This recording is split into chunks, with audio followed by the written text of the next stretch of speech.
Of course you want to be a champion. Of course you want to be working towards winning titles. Be happy, but never satisfied.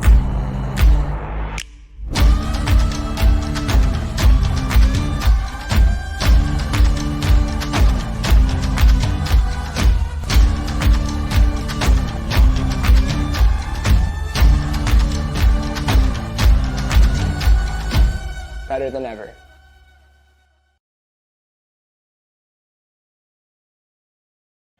Good afternoon, everyone. Welcome to the Ultimate Canada Championships. We are the Canadian Ultimate Championships junior divisions. Right now, we are watching a junior women's game here at the Newton Sports Complex. We are located on the traditional and unceded territories of the Semiahmoo, Katsi, Kwantlen, Kwajalein, Kaikito, and Tsawwassen First Nations. Right now, we have a team from Toronto, junior women from Toro versus Quebec City's Origine. My name is Troy Weston. I am sitting here in this wonderful sunshine with my co-commentator, Danny Nakobe. Otherwise known as Danny Proby. We're like transitioning our names to being a blended name. I don't know if any of you out there do that. It's kind of like new agey, but very, very excited to be here. One thing that I'm most excited for about this game is that this game really matters. And I know that it's weird to say that, but sometimes the games don't matter that much. Like a lot of stuff's been figured out, but where these two teams sit in their pools, they're potentially heading into a three-way tie type situation. So both of them have Origine beat Nitro by 1 and Nitro beat Toro by 1. So Toro, if in a world they beat Origine by 1, they're now in a three-way tie. So scores matter, everything matters. We are excited to be here. And I mean, it's hot and it's windy, so it's going to be whichever team wants it more. Absolutely. It does definitely prove to be an exciting game. The games that they had leading up to this point, both universe point games, and both of them have come out on top on some of those universe games, so it proves that they're both already gritty. It looks like we have Toro starting on defense, getting ready for the pull.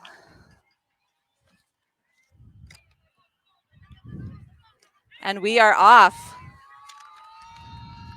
Bala with that baller pull down to the brick mark.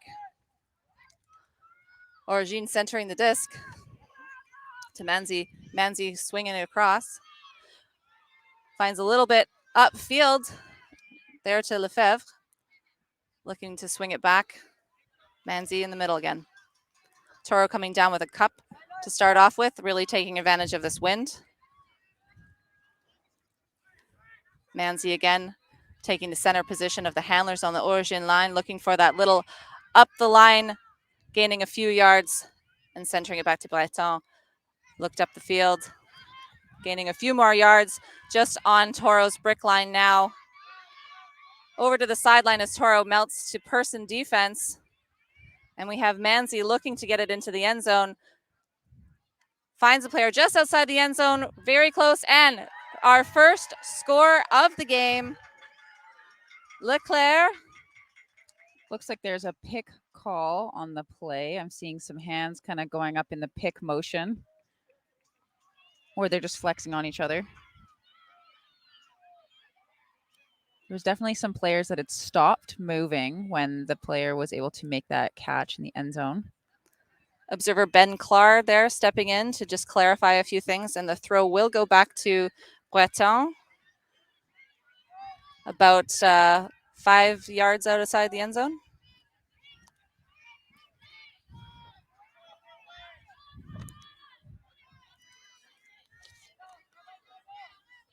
And we're back in. A nice little IO break and a backwards diving catch. And Origine have drawn first blood. The score is now 1-0.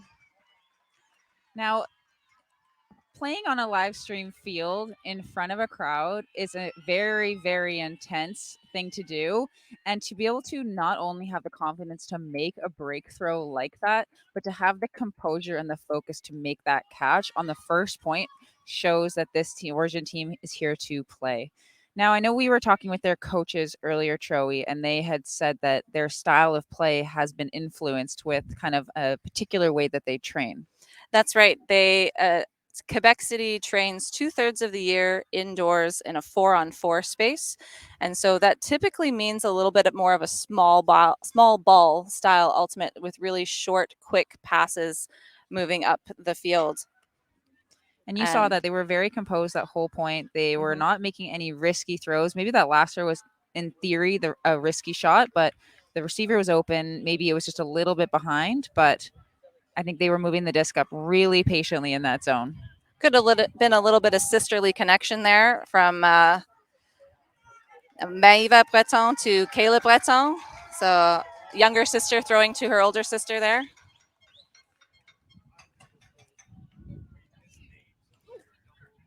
And Origine now with the pull. A little bit of confusion on the pull here, but we're ready to kick off. Leclerc with the pull.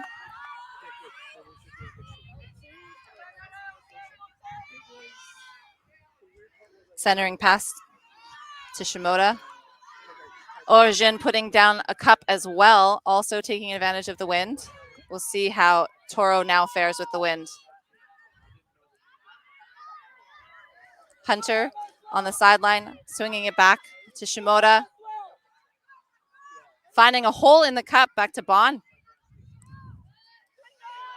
Norris, big hole, big gainer up there to Wood, who goes for the deep shot that's just out of the reach of Hunter. Origine will get a chance to score their first break. I like that look in general, but they're throwing kind of right into where the wind is, and any frisbee or disc that goes a little bit higher is going to get picked up there. So that's just a tough throw. You got to get a little bit more inside edge on that in order to make that flatten out. Toro opting for the person defense on the turn. Enrique with the disc right now for Origine, looking for something upfield, kind of goes for a Hail Mary pass. It does not come back in line, and the observer is calling a stall down.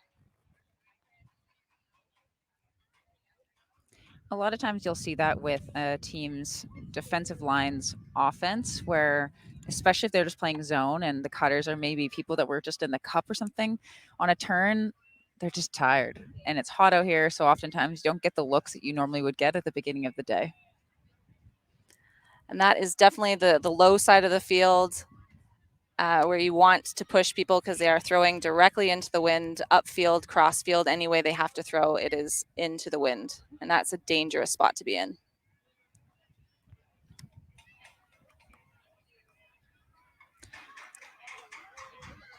So I believe that we're going to have a turnover where the disc landed, and I think it just landed just in bounds here on this sideline. Yes, it must have. If they're coming in down here, if it never entered in bounds, it would be where it crossed the line, which would be back further. But if it came back in, which obviously it did, since they're taking it here, Norris picks up for Toro. Looks for the long bomb right away. And Toro comes down with it. An excellent read by Wood there and throws it into the end zone. Toro on the board, 1-1. I believe that was to Bond for the goal. So Toro escaping getting broken by sending a deep disc to some trusted receivers. So we had that throw come up from, who was it? Norris was the huck there from the sideline. Norris, 27, just trusting the teammates to make plays, and it worked out.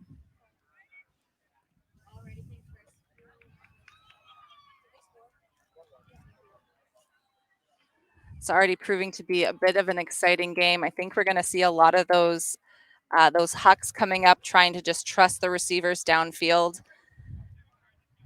And we're going to, I guess, see who we got of the grittier team that wants that disc a little bit more and is going to come down with it a few more times. I know we talked about Origine and how they had been playing some fours a lot in their offseason, but we had quite a few of these Toro players also competing in 4 JUCs in the inaugural four JUCs, so the indoor 4-on-4 tournament. A BC team ended up going as well, so they have small ball experience, and that definitely helps when we're playing a lot of zone. Yes.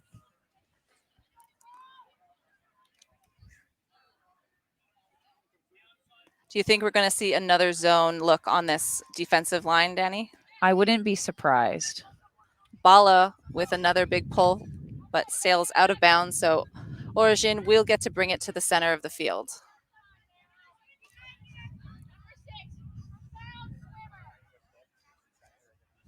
Ingodui with the disc for Origine.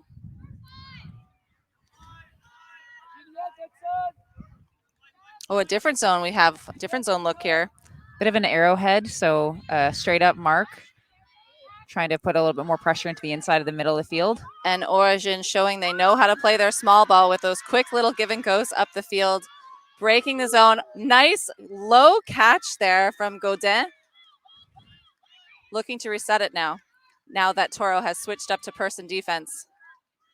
Lefebvre on the sideline finds Manzi up the sideline again.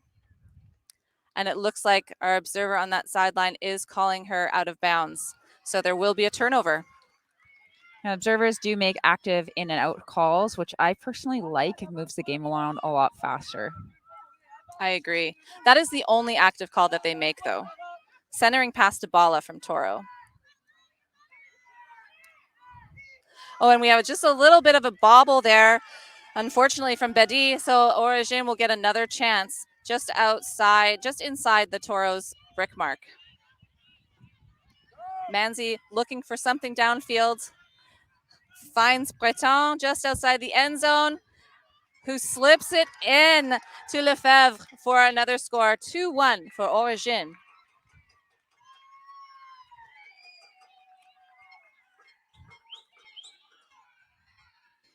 Now, Breton doing a lot, Kayla Breton rather, doing quite a bit so far in this game. I've been already really impressed with maturity. We've seen quite a few games today where a lot of the throws are really rushed and often too far in front of the receiver.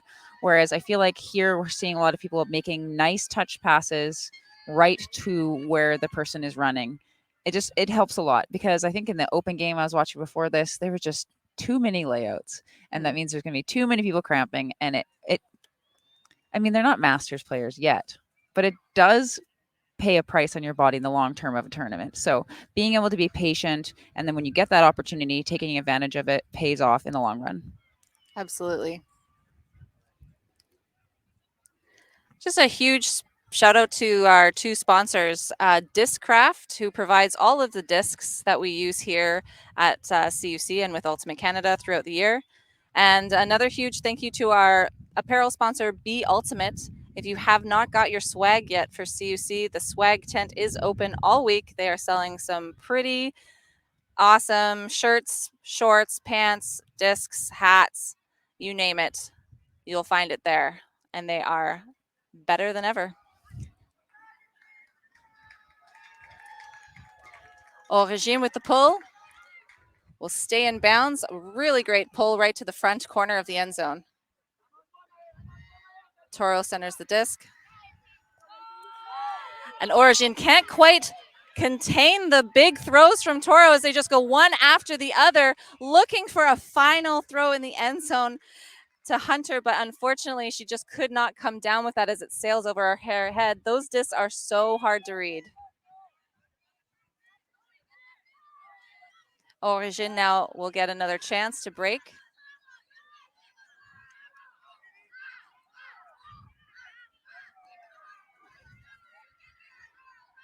Player looking for something up the field, finds a break pass up to the sideline, and another little huck down the sideline to Le Chaussee. And our first break of the game, Le Chaussee to Dufour. Origine have a break on the board. Now, Maëlys Le Chasseur there, I think if you are familiar with Ultimate, you will have seen her name before. She was a star on the U20 team that competed, Team Canada, that competed in Poland last summer. She's known for her big skies and her big layout Ds, but here she's showing us that she can throw perfect throws on a dime on a platter for her teammates. She was also actually the injury reserve player for U24s this year as well, and she's still in high school. That is an impressive resume already. So first break of the game, pretty exciting. Toro calling a timeout to regroup quite a little bit, and I think that oftentimes is all teams need. Not only does it allow your team a chance to kind of catch your breath and get your O-line a chance to kind of maybe have some water, but it also might put a bit of a damper on Origine's momentum as well, because they're feeling themselves, they're feeling good, they want to get back out there and get another break. Now they got to wait. Yeah, it's a really smart move from the team that like kind of gets down a break to just cut off that momentum. We're really seeing that both of these teams can play in the wind right now, though. We just had a couple of unfortunate turns from the Toro players, but both of them are currently playing some good small ball, but also still looking for those opportunities downfield. I'm a very big fan of teams that huck it. I'm very biased. I just think it's really fun, exciting ultimate. I like dinking it, like dink, dink, dink, dink, dink, and then huck. It makes it really exciting as an observer or as a watcher of the game. And I think Toro's choice there to send it deep was the right choice. But again, going this direction, the wind is a little bit trickier. I agree. They really took advantage of moving that disc quickly and trying to get it off. And Origin wasn't able to contain in the zone. And it was just that last pass that maybe should have gone to one side of her or the other rather than directly over her head, because those ones are the hardest to read. But other than that, I really do feel like Toro made the right choices there. So. Yeah, that's very common. You'll see a lot of people wanting to throw to where the person is rather than putting it out in front, and it's definitely a skill to put it out in front of somebody. Yeah.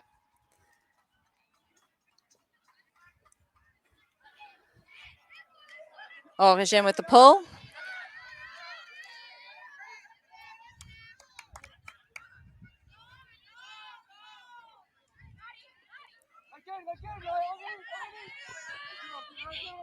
Norris with the huge huck again, but just sails over the head of Oaxaca. Can't come down with that one. Origin picking it up on their own goal line. They have an entire field to work it upwind to score this break.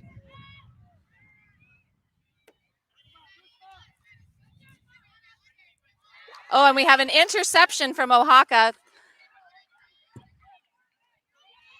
Breton couldn't quite find her receiver there.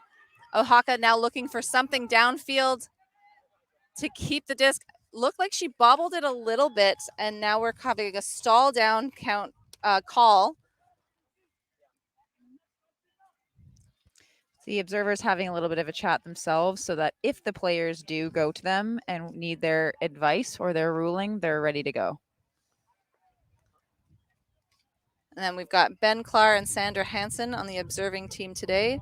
Huge thank you to all of our observers who do some tireless work all week long observing these games in this heat.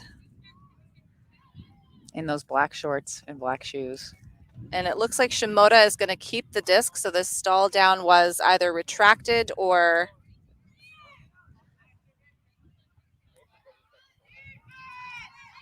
Shimoda looking downfield, finds Oaxaca in the end zone. We have double happiness. Oh, do we? One observer calling it in. They may be discussing it. And it is in. It is in. So a confirmed double happiness for Chichi Oaxaca.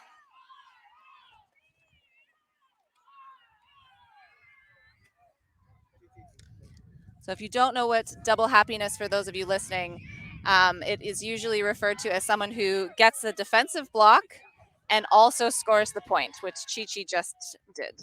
Now, if you've heard of double happiness, you also know that there's a hand signal. So basically, you put both your hands beside your head, flip it so the back of your hands are touching the sides of your head, and you run up to the person and you say bookends, and you wiggle your fingers. So if you can imagine that, that is the signal for bookends that you can do, or double happiness. I appreciate that you just did this sitting next to me, even though no one can actually see you right now. I needed to describe it while I was doing it. Back of your hands, wee, like a little moose. But yeah, double happiness is great. It's good, that type of thing. Those kinds of performances you need to kind of pull the momentum back onto your side.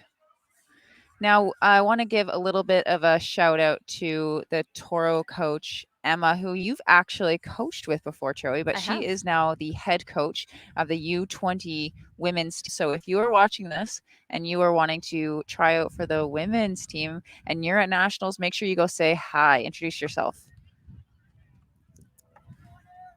Emma Seaborn, coach of Toro, along with co-coaches Sarah Lamb and Gabe Isaac. On the Origine sign, we have Vin Ngodui, Pascal Dufour, and Susie Dufour. Great coaching teams for both these teams here.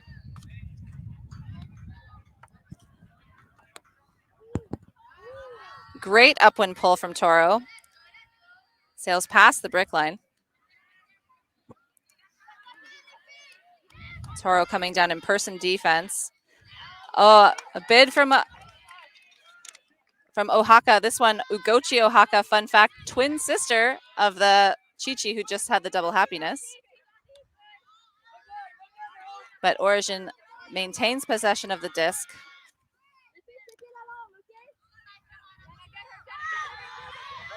Another huck downfield, Origine just outside the end zone. Great read there from Asselin.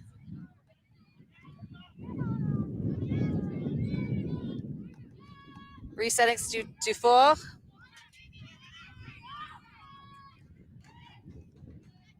And back to Jourdain. Again, just outside the end zone and punts it up the line, inbounds. And that is up. Point. That is a point for Origine. It is 4-2.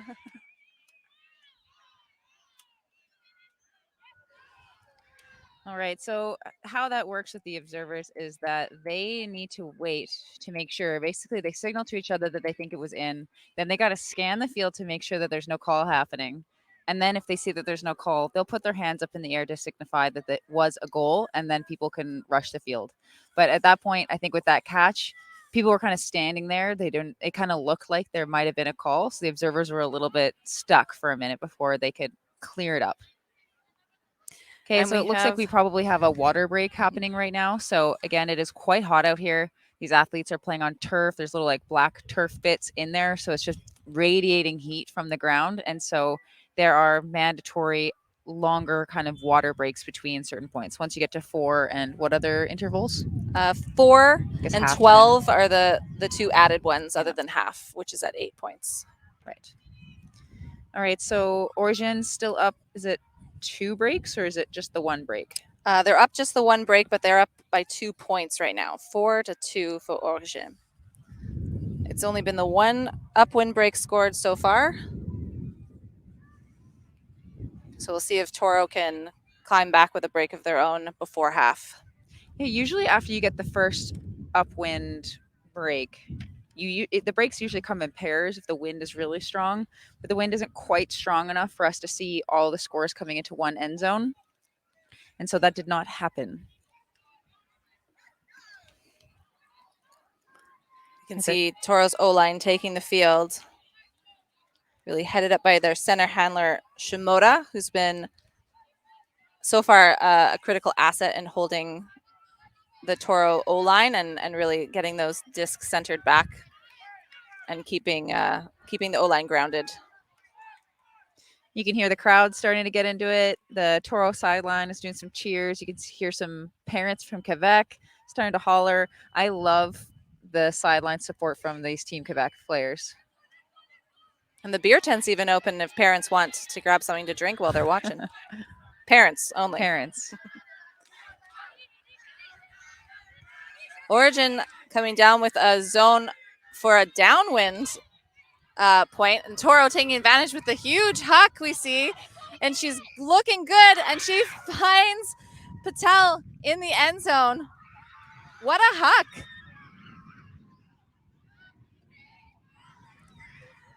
It's interesting that you had just said they're putting on a zone downwind and then an immediate throw deep and an easy pancake catch at the back of the end zone.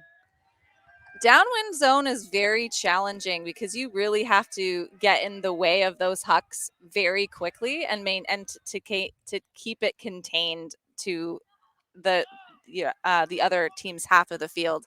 That is exactly why most teams don't throw an upwind zone on, because of what we just saw, what Toro just showcased and took advantage of.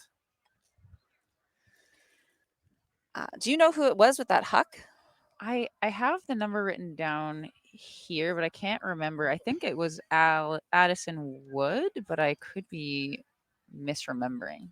It was a beautiful huck from the far sideline to stunning. the center of the field, nice and leading, really easy to catch. Where we're sitting on the field, it is quite hard to see all their numbers. Plus, it's just very, very bright. So we will make some errors along the way, but in general, we're perfect. So it's okay.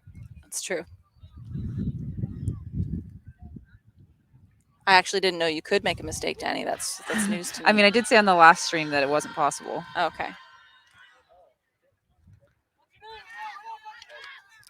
Leclerc with the disc again now. Huge huck again. Both teams really looking to huck downwind, but an interception from Toro. And Toro will fight back. Forbes with just a pass that's slightly out of the reach of Weatherup. So Origine will get this back. Enrique picking the disc up.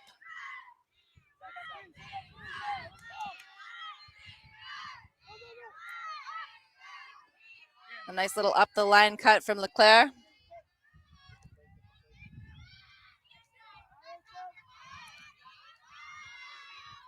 The Toro putting a good defense there, forcing an over the top pass, but an amazing grab from Enrique.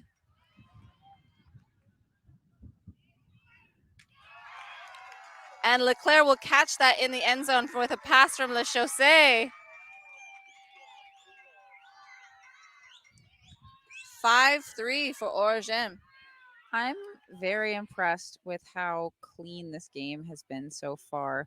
And like for it to be the third game of the day in the heat with the win, I know it's a broken record, but the fact that there's just so many clean holds is just a testament to like how focused and determined both these teams are. What Danny means by clean is that there's been no turnovers. So a clean point is one with no turnovers. So if you have a clean O point, that means you started on offense, you didn't turn the disc over, and you scored it. I mean, even though there was a turnover there, there was. It wasn't completely clean. But for my standards at this tournament and some of the streams I've seen, this game has been exceptionally clean. I would agree with you there. There was there was one turnover per side. And yeah. I think that that's again, not bad. That's really not bad at all. Pretty darn good. So normally, if you don't know this going at home, you typically put in this level, anyways, your stronger throwers, offensive players on offense, but they also typically end up being your stronger defenders too. So if you're starting by receiving the disc, usually it's your strongest 7, in theory. And the team that's pulling to you might have some of those strong 7 players on it, but they also have some players that are just relentless defenders that might not be quite as talented with the disc. So it is harder for them to score in general. Origine pull just sails a little bit out of the bounds, so Toro will get to bring this to the middle. Norris picking up for Toro.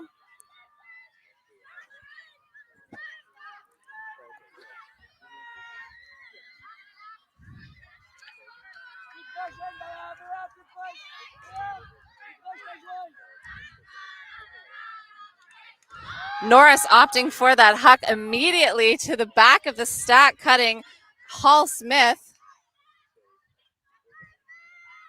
Patel just outside the end zone. It can't quite connect, but it does look like there is a call on the throw. I didn't see any contact from where we are, but as they say in the biz, we were not with best perspective. Definitely. Looks like the observers are just chatting about what they saw. And then they will come over and ask the players to clarify what they're calling and if there's a contest or no contest. So the players can opt to go to the observers or not. The observers are often there just to clarify what the rule is and to facilitate a discussion, and they will not make a ruling unless the players ask them.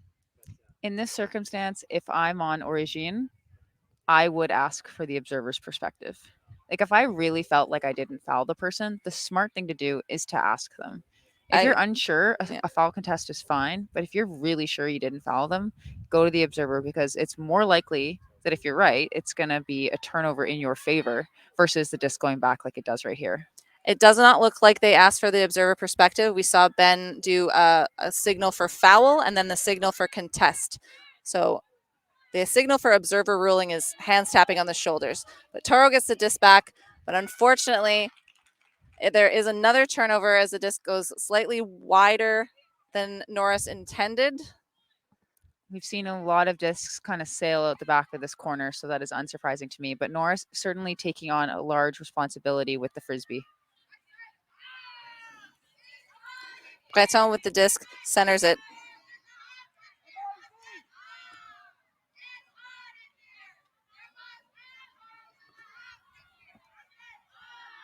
Manzi, a nice little break pass up the field to Lefebvre. Manzi on the sideline to Breton with the huge huck. Coming down with it, Nadeau.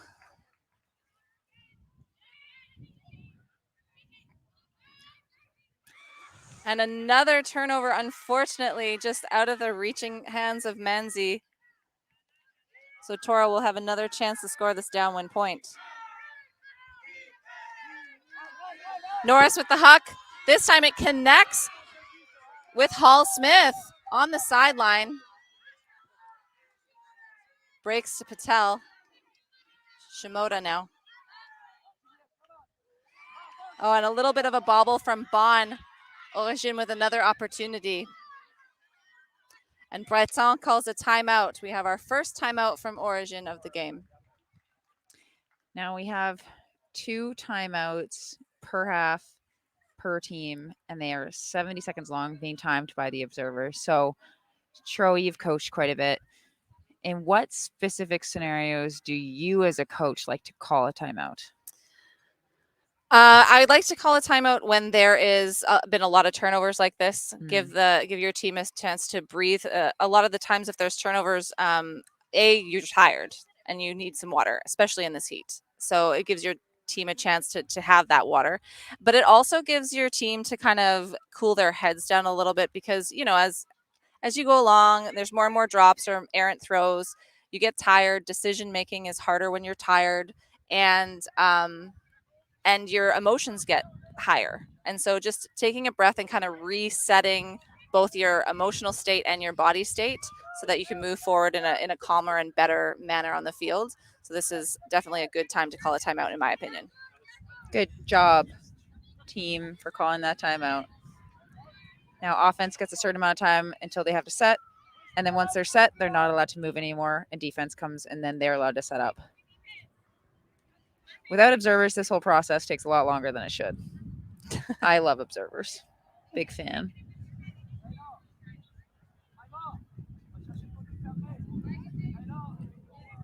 We have Chichi Oaxaca on defense, Caleb Breton with the disc. Both of these teams opting for vertical stacks when being guarded person to person so far.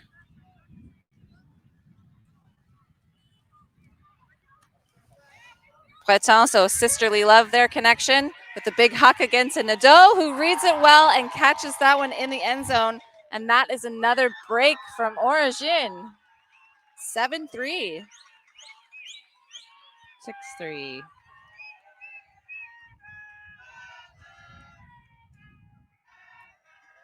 So that's Breton's, Meva Breton's second assist of the game.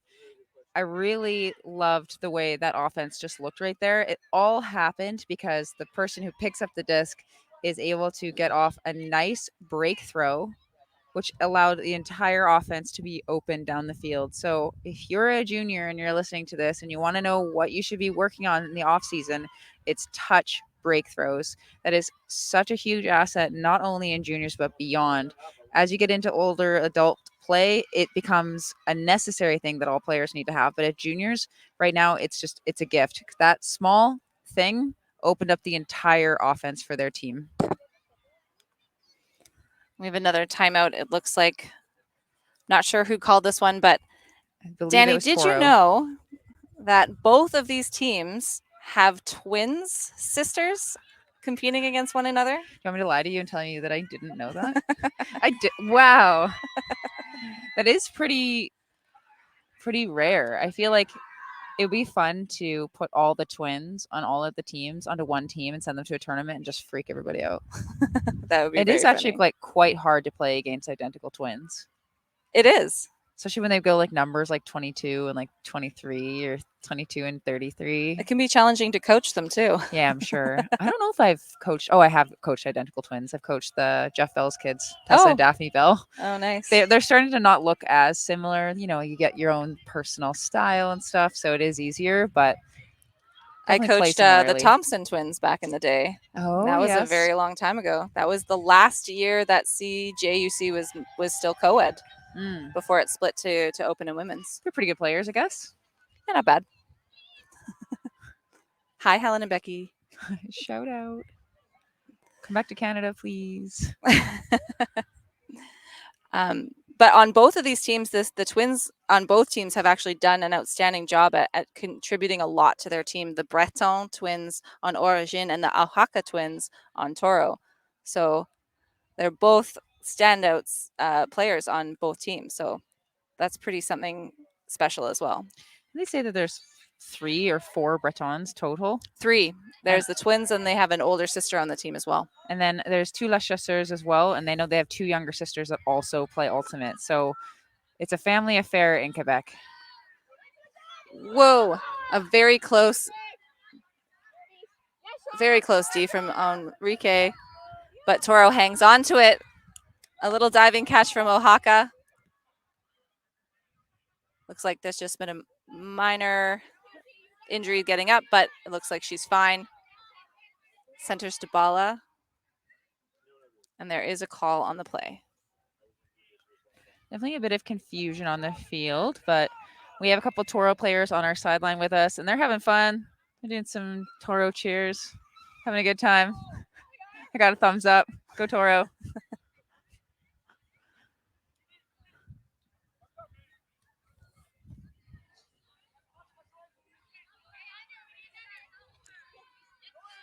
Bala looking upfield.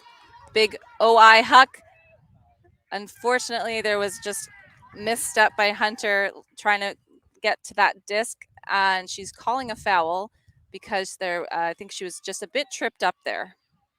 Yeah, you see it's quite a common call in juniors, and I think that it's kind of a complicated rule because yes, I'm sure there was a trip, but did you have a play on the disc? It's also sometimes hard to know whether you would have had a play on it because you don't really know whether you would have been able to get there or where the disc was. So these ones end up being quite complicated calls.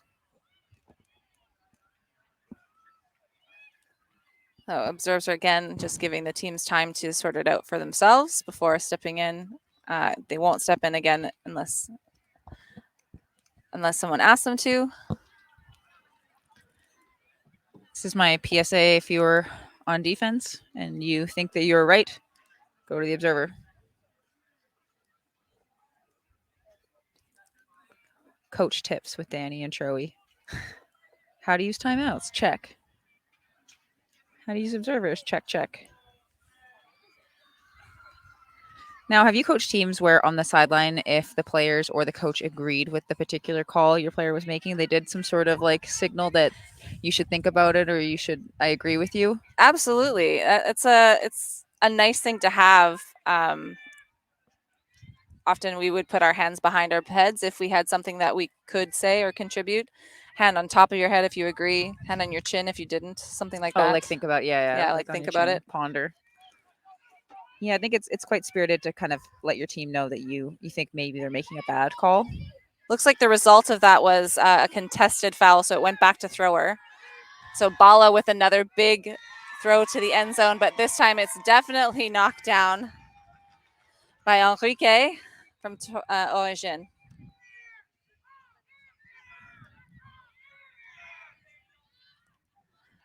Nice little IO pass back to Enrique. Jourdain with the huck to Chardonnay, who brings that down.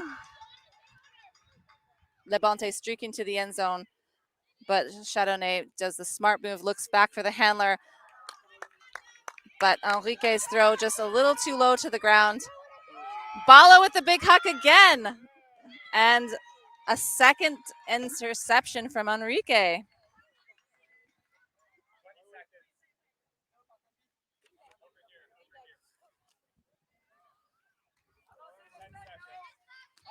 Timeout being called.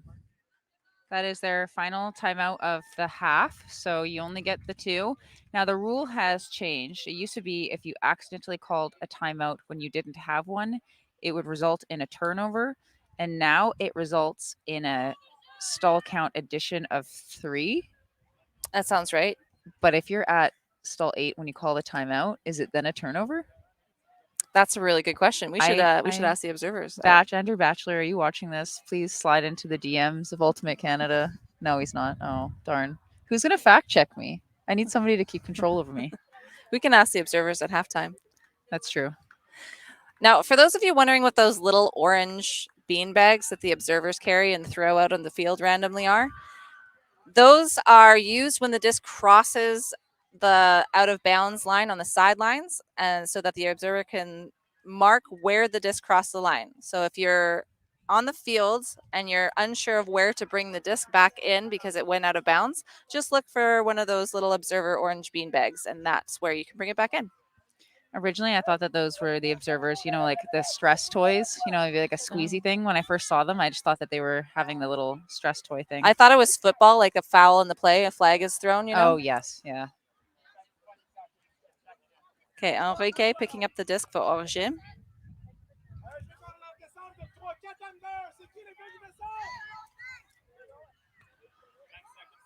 Looks like Toro's setting up a bit of a junk defense here. Maybe a sideline trap. Enrique over the top and into the hands of Jourdain. Oaxaca trying to get that D, but couldn't, not quite reach. Unfortunate drop just through the hands. Sometimes those like small little quick passes are hard to catch. You have to be careful to put enough spin on those in the wind. You want to put just a little bit of touch, but it's very difficult. Huge huck looking for that end, someone to bring it down in the end zone from Toro, but Origine player will just knock it out of the way.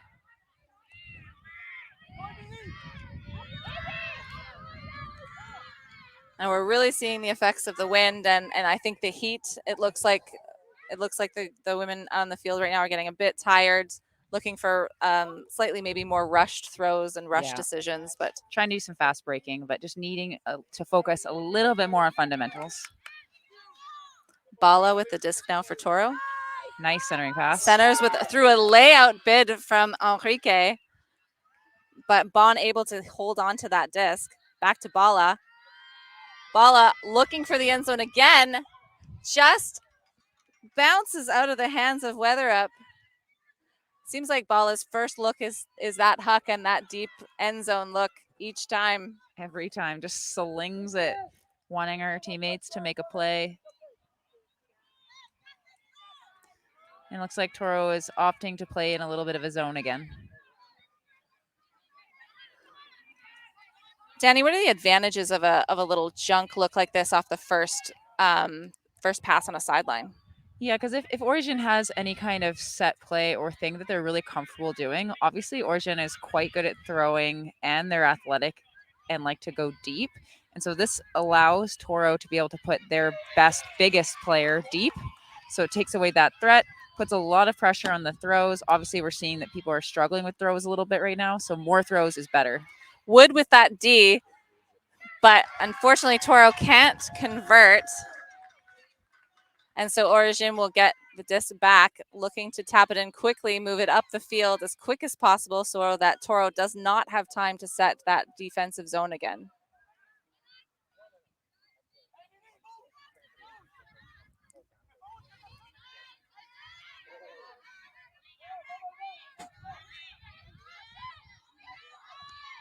Origine slowing it down a little bit to take their time this time.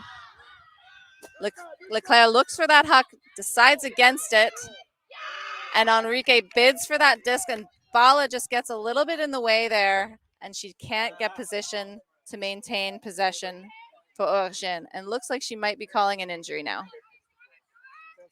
Okay, coaching question again for you. We got to take advantage of the fact that we're both here. If you're Toro, do you forcibly change one of your players too? Because one player goes off with an injury, the other team is allowed to sub one person as well. 100% I do, especially in a point this long. You cannot have a pair of fresh legs out there from your opposing team and not put a fresh pair of legs on yourself. You have to take advantage of being able to put on a person from your sideline that's not been playing for the last 10 to 15 minutes and isn't tired. Especially when Origine puts on their U20, U24 player, Miley's Lechasseur, as fresh legs. Yeah, that would do it.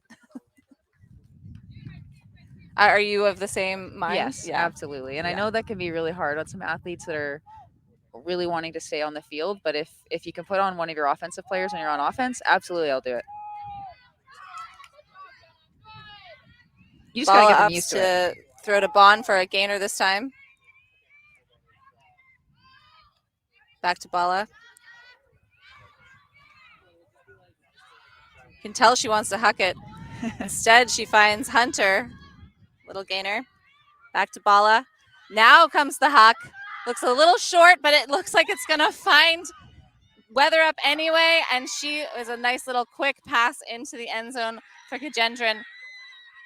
Oh, no, sorry. That's Saana for the score. All right. We have a score of 6-4 now. So Toro keeping it within reach. We've seen games that were with bigger deficits become tied. So this is definitely not over. There's lots of game left. Toro's just got to keep this momentum going. I have a question for you this time, Danny. Yes. What is the biggest deficit you've either come back and won from or started up and lost from? I don't actually remember a big one to start up and lose by a lot, luckily. But okay, this one doesn't count because we didn't come back to win, but we did. From my perspective, I felt like we were one bad call away from tying it. But this last U24 cycle, we were down 4-10 in the semifinal, and had a call to like bring us to 11s. So that would have been one of the bigger deficits to come back from coaching. That's a pretty big one. 6 points. Yeah, I can't imagine in adult club there's any big ones. I know Traffic was up 3 breaks on Brood Squad at US Open and ended up losing that game, and that's pretty unusual in adults. But I feel like in juniors you do see it a lot more, like 4 or 5 point swings. Mm-hmm. I'm gonna ask you the same question next point. All right, I'll be prepared. Kagendran with the pull for Toro. La Rochelle. Over to Manzi. An interception from Merrill. Toro with a chance for their own break. Bala picking up that disc. Will she huck it again? Of course. Yes, she will. And lucky enough, she has a good receiver, Hall Smith, able to read that well and bring it down just outside the end zone. Oaxaca. Oh, that's Bala. Pardon me.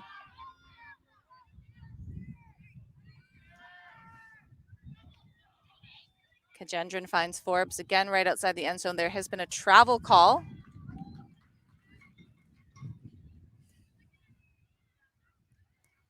Now, I know that there's some new stuff with traveling as well, where you're not necessarily just supposed to call every travel that happens. There has to have been a perceived advantage gained from the travel. So if you throw it and your foot just like lifts a little bit, but it didn't actually get you away from the mark, you're not really supposed to call those ones anymore.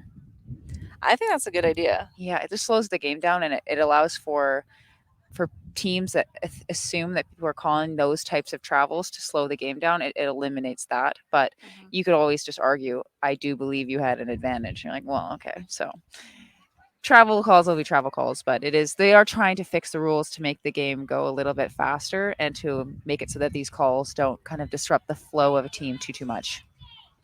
The disc will come back to Kajendran. We probably won't be able to tell here what stall count it's coming in at. If it comes in at a higher stall count, that means it was contested. An uncontested would be. It's coming in on 4 or 5, it looks Okay. like. Nice shot. Unfortunately for Origine, the travel call was in Toro's advantage as that one extra pass got them a score and a break instead. All right, so we are within 1 now, which is extremely exciting. I have said this multiple times on the broadcast already, but I don't have a particular horse in this race, so to speak, but I do like close, exciting games. I love it when it feels like it means something, and I think it's something we call like a beautiful sadness to lose a tight game, or it's like a divine happiness when you get to be a part of something that everybody on the field wants so badly and means so much. And it's just such a unique, wonderful opportunity for these young athletes to be a part of a game that it has this kind of momentum and weight behind it. I've never heard those terms before. I really like that. Beautiful sad. It's like when you lose like your final game with a team that you love, and like, you know, it's better to have loved than lost than never to have loved at all. It's that kind of vibe. Yeah. It's hurtful. No, it's very true though. I've definitely been a part of those games where you both teams are fighting so hard and want it so much, and the game is just so wonderful. But then you don't end up on top, and that it's a beautiful sadness. Devastating. So many people don't have passions and hobbies out there. So how lucky are we to get to see all these young people just pursuing their dreams out here?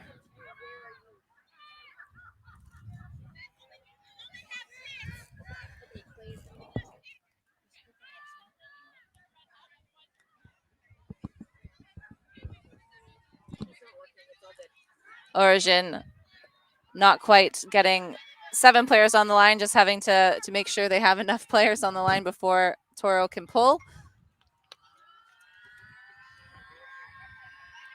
And that's Bedi with the pull.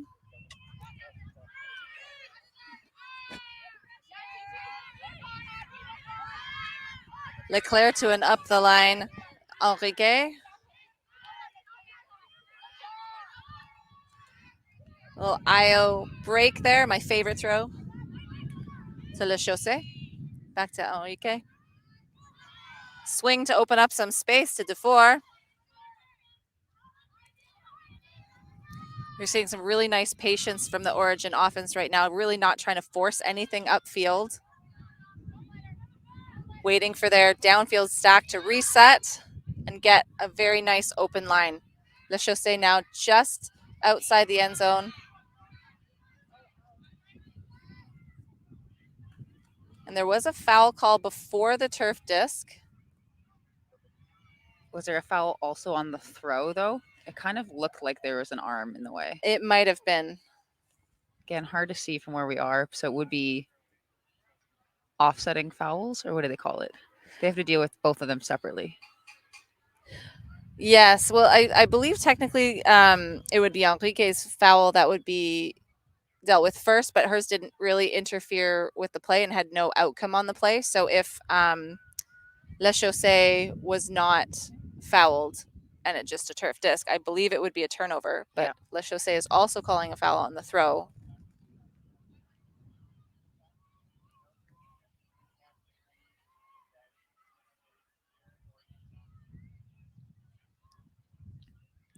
So the observer is explaining the possible scenarios that if you contest, this is what happens. If you don't contest, then this is what happens. And then if you can also come to him for a ruling.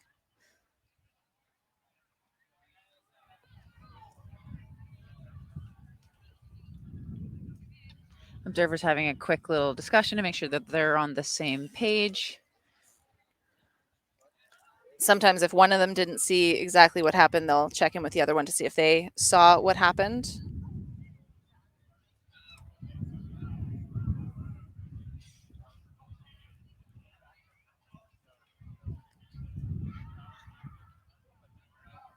Okay, so it does look like Le Chaussee was not actually fouled on the throw. She was just echoing the foul that her teammate had called. The observer ruling was that the foul did not affect the play. So the foul did occur, but it did not affect the outcome of the play, so the turnover will stand. Lots of spirit happening. The two players kind of involved in the call, giving each other a high five. That's really nice to see, especially in a close game like this. Yeah.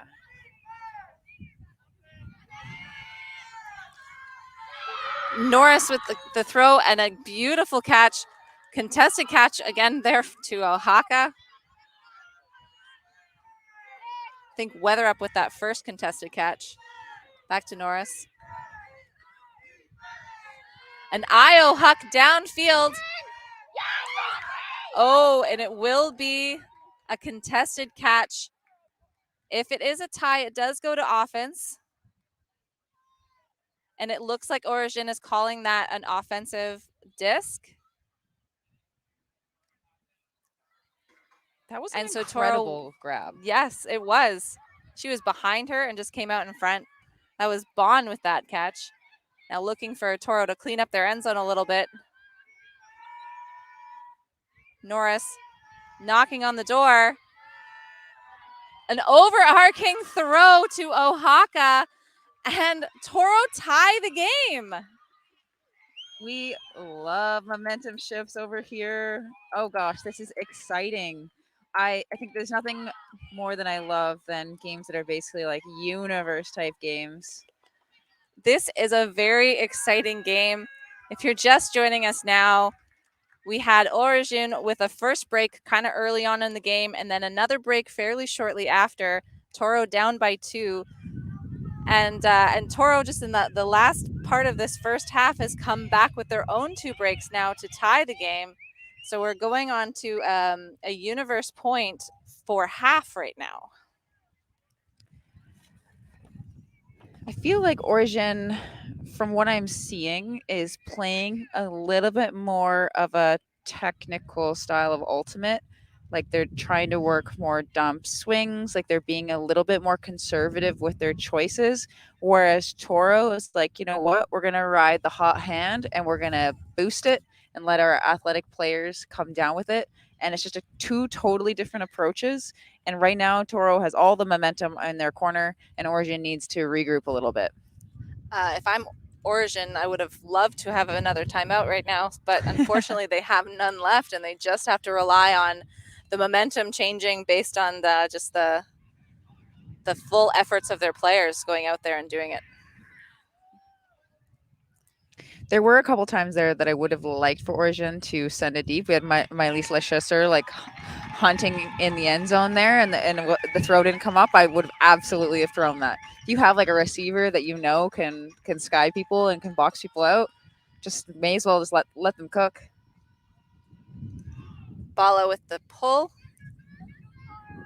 Enrique playing a little small ball there with Breton. Oh, I got my wish. You did get your wish. Breton with the huck to Nadeau.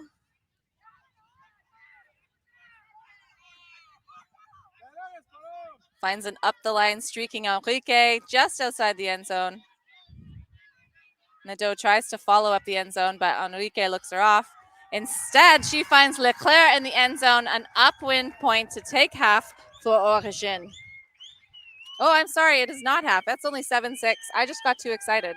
Well, I wasn't sure if you knew something I didn't about the time cap, because I think that it is been 45 minutes. Oh, okay. So I think it's possible that that is half.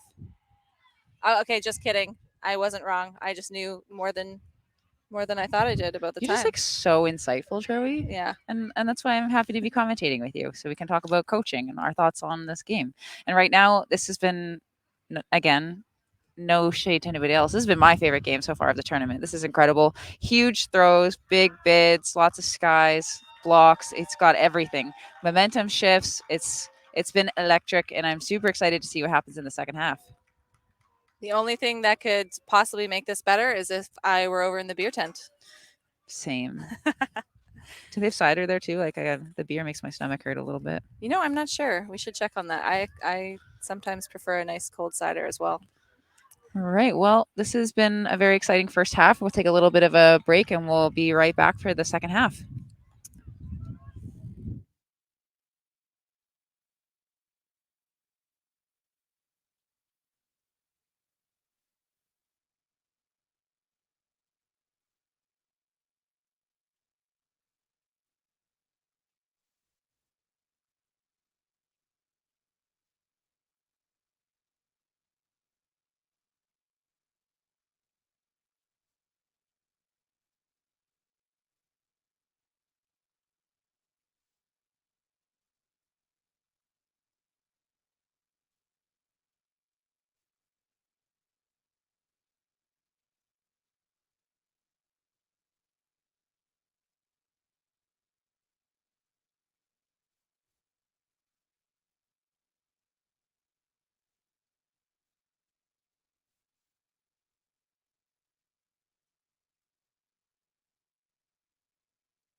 Oh my. It should be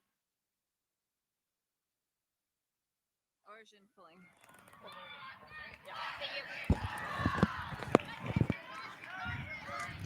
We are back on this beautiful sunny Monday late afternoon at Canadian Ultimate Champions Junior Division with Toro from Toronto versus Origine from Quebec City in the women's division.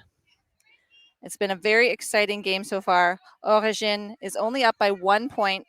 It went to time cap for our halftime, so the score is 7-6 right now, and there's been 2 breaks apiece. And they're just realizing they're on the wrong side of the field, so now just putting a little bit of extra work by jogging to the other side. Just get re-warmed up. Sometimes the halftime, your legs kind of build up the lactic acid. But just to remind you all that this game matters and why it matters is that Toro lost to another team in their pool, Nitro, by 1, and Origine beat Nitro by 1, and the other team in their pool is going to win all their games. It's Dino. And so basically the situation Toro's in is if they can win this game by 2, they come second in the pool, which is a much better place to finish. But if they lose, say, by 2, then they're last place in the pool. So this game, every single point, if you can feel it on the field, it's because it does matter. That's some like tight circumstances. Tight. So the fact that they're fighting this hard is unsurprising to me.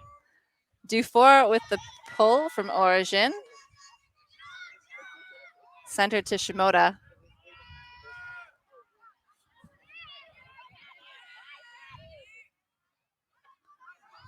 Shimoda up the line to Hall Smith.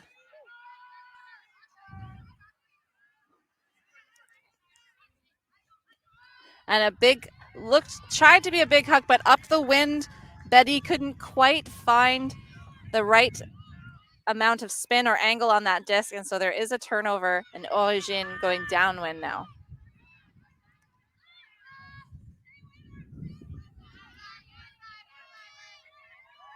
That's Breton, another Breton up to Dufour. Leclerc in the center. Origine again showing their patience on the disc. The Chausser with the big huck to the end zone, and she finds Asselin for the score. That was just such nice touch put on that throw, and I know that we've been talking about people kind of struggling with the edge on some of these or the weight on some of these throws, but the Chausser just takes that extra second, makes sure of it. That was a beautiful, beautiful offensive point there. I think a lot of people underestimate the amount of skill that it takes to throw a downwind touch throw, because typically when you're throwing in the wind, you have to put so much spin on it going upwind, and then going downwind, you actually want to take a little bit of the spin off of it and have a little bit more touch so that it doesn't just go zipping by all of your defenders. And when I did say offensive point, what I meant to say offense, that was actually a defensive point for Origine. That was a D break right off a half. Yeah. That's nice. So momentum back in the court of Origine out here. So Toro, you've shown us that you can do it. I believe there's so much time left.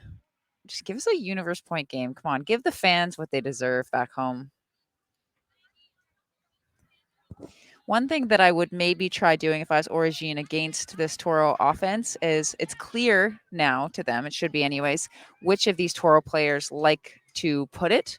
And some players you're like, oh, well, they're not connecting. We don't care if they huck it. But there have been some players that are connecting with people deep, and maybe you'd want to change the force on them a little bit because that's kind of been their entire offensive play. Breton with the upwind pull for Origine. Looks like ball is picking up. And we're seeing a zone look again. Bala with the huck. It didn't even look like she had anyone deep, but what an amazing catch from Weatherup. That is a trust your receiver throw right there. Bala now outside the end zone with a quick lunging backhand throw for the score to Toro. What did I just say? It's like that is literally the player I meant that they should change the force on, and then that happened. And I mean, to be fair, like the teammates around them, they're popping off. They're making really athletic plays to be able to ring these things in. But we need to find. I would go straight up, to be perfectly honest. I go absolutely straight up as hard as possible on that player. Just don't let them huck it. Absolutely. It's Bala been very has exciting. hucked almost every disc that she has touched, And I would almost say. every single one has been completed. It's incredible. It's incredible. And Origine has still not quite contained. Although, to be fair, in that last huck, she had no receiver. There was no one there. And to me, Weather Up came out of nowhere and just read that disc like her favorite book and put it right into her own hands. Yeah, Weather Up is making some incredible catches out here.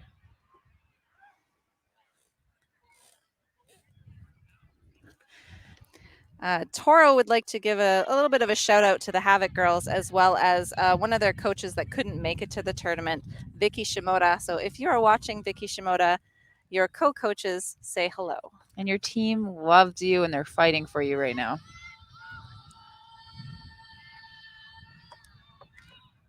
Those nice floating pulls can give the defense such an advantage because they give them time to get down, and then the offense doesn't have a first free pass.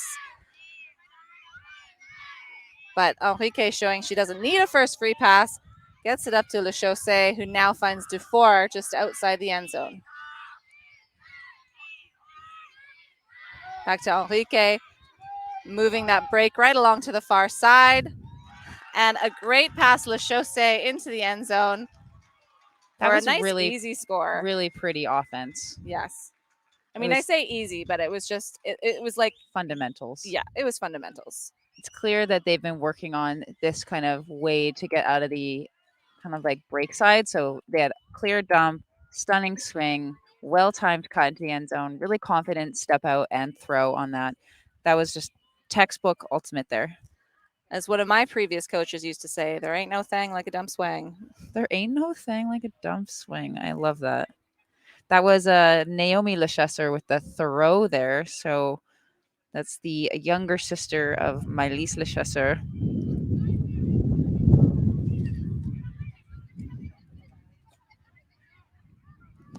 So we have a score of 9-7 right now. There's been little baby runs and little breaks here and there, but in general, we've been kind of trading ish. So it's been a really great game. This is a really great matchup.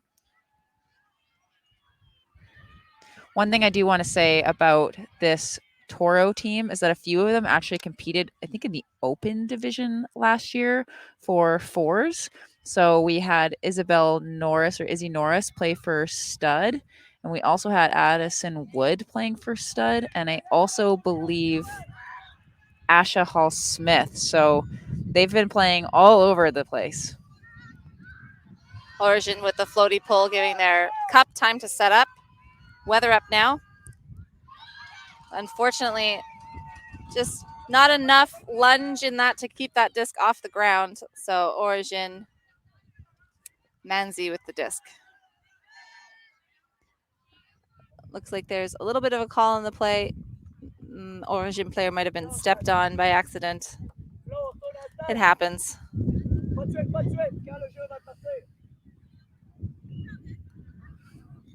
Everyone's okay, though, it seems like, and just needed a moment to maybe fix the cleat. Manzi with the IO break. And a huge pitting grab from Nadeau in the end zone. Origine with another break. That happened so fast, I didn't even get a chance to see who threw it. Disc was tapped in, and then it was boom, score. The cleat has also come off here on the player. It's a nice bid. You know, when you bid like that, it's because it's a little far. You can probably stay on your feet to catch it, but it feels just a bit safer to leave your feet, pancake catch it, and just cradle it kind of like a football. You know what they say, you should always catch with two hands whenever possible. Like your one-handed grab should only be if it's impossible to grab it with two hands. And we've seen a couple of girls throughout this game going for that one-handed catch when they could have caught it two-handed, and it gets pushed away, especially in wind like this, because you never know if the wind is just going to change the disc's trajectory just a tiny bit, and that's enough to make that one-handed catch pretty much impossible. Yeah, we saw this especially last night in the showcase game. There's also a lot of people trying to catch with their thumbs either high or low two hands, and it was quite a bit more blustery yesterday. So whenever there's a strong wind or it's gusty, if you can catch pancake even, or like crocodile or whatever you want to call it. What do you call this one? Pancake? Pancake. Yeah, if you want to catch it pancake, that is definitely the safest way to catch when it's windy. Look at us. Can't get away from coaching. Everybody at home, go practice your pancakes. Your pancakes and your break touch throws. Hear from Team Canada coach Danny Proby. Fun fact for all of you, Troy was actually going to coach me on a Team Canada, but it got canceled back in the day. Aw, silly COVID ruining plans. Would have been fun. That would have been fun. Troy only picked me because I play like her. Touch break throws. Smart, conservative. I picked you because you're a fantabulous player, which we're going to get to see later in the week. Very excited for Yes, that. I am excited to play. This will be my third nationals this year. Played in masters, commentated juniors, and play in seniors, which has been very fun. I like not really having a real job, being able to just be around frisbee all the time.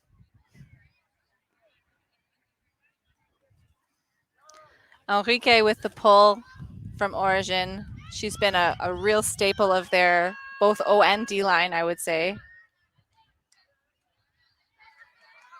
Bala, Origine's cup trying to contain Bala's big throws, and it looks like they will do it, but there might have been a call. It might be a bit of a foul on the throw there.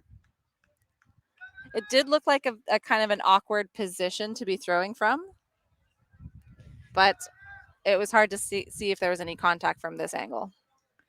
The defender was kind of behind Bala there, so I'm kind of confused about this. Couldn't quite get a good look at it, so I'll be curious to see what the outcome is. We did get confirmation earlier about the whole. Okay. So that hand signal was a foul, and then the two hands on the shoulders means it's an observer ruling. So they did go to the observer, and the observer did agree that it was a foul. Okay, So there you go. Thank you, Sandra Hansen, for making your hand signals so very clear for us on the sideline to read. That is amazing. It is extremely helpful.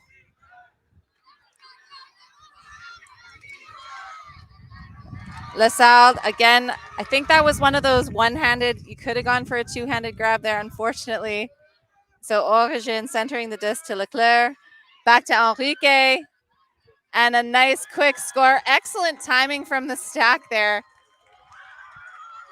to La Chaussee. The baby one. That was a really, really great give and go movement by, was it Enrique's? Mm-hmm. Enrique, like just blasting up the line, is immediately throw and go on the flick, which is a skill you don't see often in juniors. To be able to throw that forehand to the open side, your defender is putting on a flick mark, so they're now on the wrong side of you, and you already have 2 steps on them running up the open side. So we saw a big up line being gained, and then a nice throw into the end zone to Naomi Le Chasseur. I gotta say that Enrique has gotten quite a few Ds and some big gainers for Origine this game. This is her first assist of the game, and she doesn't have any goals either. But I've been saying her name. Oh, so this is her second assist, pardon me. But I've been saying her name so very often, it feels like she should have more stats on the board. Probably more hockey assists? Yes. Or what do they call them? Assist the assist? There's another name for them. Second assist in hockey. Second assist. Okay. Yeah. Well, hockey assist. I think the hockey assist is a good term, though. I think a lot of people call them that. So it kind of feels like the win is slipping out of Toro's hands at this moment. I'm not going to say that they're out by any means, but they're currently down 11-7. So it's a bit more of a hill to climb right now. It is a bit more of a hill to climb, and this hard cap is going to be going off in about 10 minutes. So if Toro wants to score, guess what they got to do? Pick it up and boost it again and again and again. Luckily, they've got Shimoda going to pick up the disc. We've seen her boost it a couple of times. Bala taking a break this time, so we won't see a boost from her. The zone seems to be working well for Origine. They've been able to capitalize in a few turns, so they are putting it on again. Patel down the line to Wood. Back to Patel. Weather up. Shimoda. Up to Patel again. Handler's working it well, but just too low, unfortunately, for Wood to hold on to. So Origine forcing Toro to pass it so much works in their favor, and they opt to boost it, but Weather Up says, not in my house. And she knocks it down. I'm absolutely loving this sideline. They're only allowed to have 2 players on the sideline where the camera is, but there's these 2 players from Toro that you can't tell they're down by 4. They're screaming. They're like helping their teammates out so much. They have so much fire. That's Morel and Filippetti there. Okay, Manzi looking for the end zone. It looked like Shimoda got a little piece of that disc. And a little bit of a hand block there to keep Toro back on offense and then give them another shot. Sometimes a little D like that can just really boost your team's morale. So we'll see if it works in Toro's favor right now. I know you're just talking about Nat Morel here on the sideline, but she actually holds a national age group record as a top swimmer for her age. Wow. So knows how to compete. That's amazing. Well, it looks like Origine's zone worked well for them, forcing a backwards pass into their own end zone that was incompleted. So no Origine knocking on the doorstep, looking to make the score 12, and they will call a timeout. Danny, why would you call a timeout in a situation like this? I mean, I wouldn't, but I know a lot of people will, because it allows everyone to kind of calm down a little bit. And I think I said this before, that with juniors, I think they're less experienced at going from being highly emotional, fired up on D, playing zone, to having to be calm, composed in the end zone. And sometimes you can just sense that you're like vibrating at a frequency that's too high, and you need everyone just to calm down a little bit. So maybe you want to call a specific end zone play. I like calling some weird stuff in the end zone, but if I'm Toro, I'm like, sweet. Now all my defenders are going to be arrested, and I'm going to poach. This is very true. Did I say anything that differs from what you have as a perspective on this? No, I don't think if I were the handler picking up that disc, I probably wouldn't have called a timeout. And maybe if it was a really quick disc, like everyone was milling about and trying to get into position. But by the time she went and walked into the end zone, walked back to the front of the line to call that disc, it seemed like her team had already had a good amount of rest time and time to set up. And that's really why you call a timeout, is to like give your team time to set up. And they already were. So I kind of agree with you. And I'm not quite sure I would have called a timeout there as well. But there's always things that could be happening on the field that we don't know. Like maybe you're right. Maybe she could sense in the air that her team was just feeling a little jittery and they needed just an extra second, because they put this one in the basket, and that's some good momentum they're keeping. Ooh, a little bobble, but Manzi holds on to it. Unfortunately, I think that the timeout worked in the defensive favor this time. They were able to get their legs underneath them, and just they had a little bit more grit to put some pressure on. Calling a double team here. I was actually just about to say, it does seem like this zone has been quite close this game, and you're only allowed to have that one person within 10 feet of the thrower. The other 2 people can be outside of that, marking the thrower, but as soon as they're in that space, they need to be guarding another player in that space, and there aren't any there. So obviously the person with the disc must have called double team or asked people to back up. They didn't sense they were being backed up. Now the observer's getting involved. So if they don't back up and drop a count, then it's a violation. Shimoda. Oh, that was a great catch. And the observer is calling it inbounds. Addison Wood with towing the line there. That was amazing. A little piece from the defense. Bond keeps a hand on it. Back to Shimoda. Gets it through the middle of the cup. Gets that space that Toro needs. Weatherup bombing it downfield. It's a pretty nice looking throw. Yeah, that was a really nice looking throw. Just I think the wind caught that a little bit too much. Wood couldn't quite get there. Can we talk about that catch for a second, please? That was incredible. That to toe the line. That was an incredible catch. Manzi now looking downfield for Origine. Ngo-Dwi. Too much of a wind up there on that throw. Got a little too excited. When you see a receiver that you like super open, sometimes you get too excited. Patel centers to Weathercup. Little over the top throw to Patel. Keeps her cool with a closing mark. Wood. Shimoda. Back to Patel. Finds a break through the cup to Bond. Toro taking a little bit more time. Unfortunately, throws it to a player that's just running away from her instead of coming towards her. And so there was a drop. And Origine with another chance. Manzi now with the disc. Ngo-Dwi. Lesard, but a pick was called, so it will go back to thrower.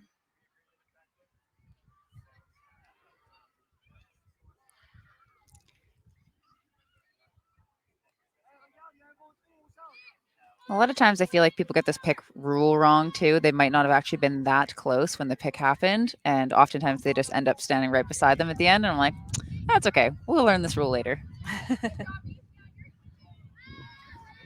An overarching break from Ngo-Dwi, but can't quite connect with Breton. You know what's good about this point, though, if you're Origine, is you're keeping this Toro line on the field for a long time, working down the clock, making it even harder for Toro to be able to come back into this game. And the first thing that goes when you're tired is decision making. So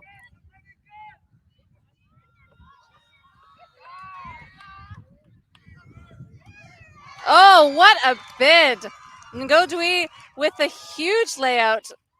D. Manzi now with the disc. Ngo-Dwi just every other disc. Now with the put. Huck down into the end zone, but Shimoda, it gets in the way. Just a couple of turns, one right after the other. Great defensive plays. Both teams showing they are not giving up yet. We're about 2 minutes away from the cap horn going off. So this game, for all intents and purposes, is kind of over. You're going to see the teams kind of keep fighting all the way to the end. And that's the spirit that we love to see. Foul had a D, but then a foul on the throw. It did look like there was a bit of contact on the throw there.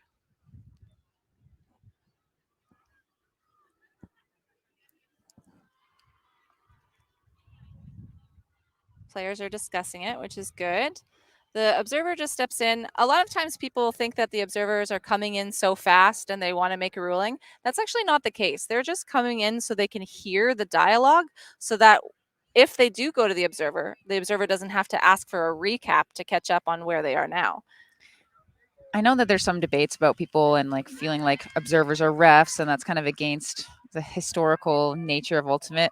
But when I was coaching overseas and we had advisors and not observers, I can tell you I missed observers with my whole entire heart. Having somebody that can settle a dispute is just so helpful. I agree. I do prefer observers over game advisors as well. Le Chaussee now with the disc for Origine up to Ngo-Dwi. Looking for Manzi, quick little dish pass over the top. Manzi into the end zone for Le Chaussee, putting Origine at 12 near to the end of this game. Wouldn't be surprised to hear the horn go off. Oh, there it is. As if on cue. So they do not need to finish at this point. Do they need to finish at this point? No, they're done. They don't have to. The horn goes off. There's no way Toro can win this game. So I think they're going to have a little bit of a conversation. So I think in theory, that means that at the end of this point, it's over. Yes. Yes, because for those of you listening, a point starts basically as soon as a goal is caught. So as soon as a goal is caught, the next point will start. So it's not when the pull goes up like you might think. It's actually the time in between the points counts towards the next point starting. Looks like we're calling it a game. So we have that as the final score, 12-7. So it looks like Origine will finish second in their pool. Nitro will finish third in the pool. I believe Toro will finish fourth in the pool. So we'll see Nitro and Toro dropping to play teams coming up from pool C and D. And then we'll see Origin playing against other teams in pool A and pool B in some crossover games. That's going to be exciting games tomorrow. So Cannot please wait. join us again tomorrow. We have 4 more games on the live stream coming at you, another 2 open and another 2 women's. This has been Danny Proby and Troy Weston, or sorry, Danny Nicobe and Troy Weston. Sometimes I still forget. Well, it's not legal yet. So for Ultimate Canada at CUC Junior, thank you so much for listening, and we'll see you on the field. bye.